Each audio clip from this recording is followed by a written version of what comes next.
అవకాశం ఇక్కడ సమస్య అంటే ప్రతి ఒక్కరికి అంతా టీనేజ్ వాళ్ళు 8th క్లాస్ 9th క్లాస్ అది లవ్ అనడం ఆకర్షణ అన్న ఊళ్ళో ఎక్కువగా వాళ్ళు వెళ్ళిపోతున్నారు. ఆ పరిధిలో వ్యక్తులు పెద్దవాళ్ళు ఎందుకంటే ఇక్కడ అంతా కూర్చున్నారు వాళ్ళకి రెస్పాన్సిబిలిటీ తక్కువ ఎందుకంటే ఇక్కడ ఉన్నంతసేపు ఆ ఏజ్ వరకు ఉంటే తల్లిదండ్రులు గొప్ప మనకు వాళ్ళ పనికి వెళ్ళిపోతున్నారు. ఆ పనికి వెళ్ళాక ఈ పిల్లలు తీసుకోవడానికి స్కూల్ అనేది పనిచేస్తుంది. ఆ తర్వాత టైంలో ఏం జరుగుతుంది అన్నది అర్థం కాక మీకు అభివృద్ధి చెప్పారు. సెల్ ఫోన్ పిల్లలకు అలర్ట్ చేయండి, సెల్ ఫోన్ వాడేది ఎక్కువగా ఇవ్వద్దండి. బయట పిల్లలు ఎక్కడికి వెళ్తున్నారు ఎక్కడికి వస్తున్నారు అన్న అవగాహన అందరికీ రీసెంట్గా ప్రతిసారి చెప్తున్నారు.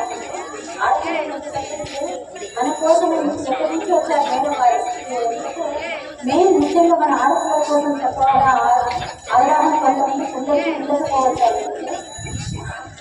ఈ సందర్భంగా మనం తెలుసుకోవాల్సిందంటే మేడం వారి సూచనలు సమాచారాలు అన్నీ మనం చక్కగా విని నేనంటే మీకు ప్రతిసారి చెప్తున్నాను మేడం గారు మనకు తెలియదు పెద్ద సందేశాలు చెప్పిన విన్నాక తర్వాత మనకి ఒకసారి మీటింగ్ పెట్టుకోవడానికి అవకాశం తీసుకున్నాను. ఈ అవకాశం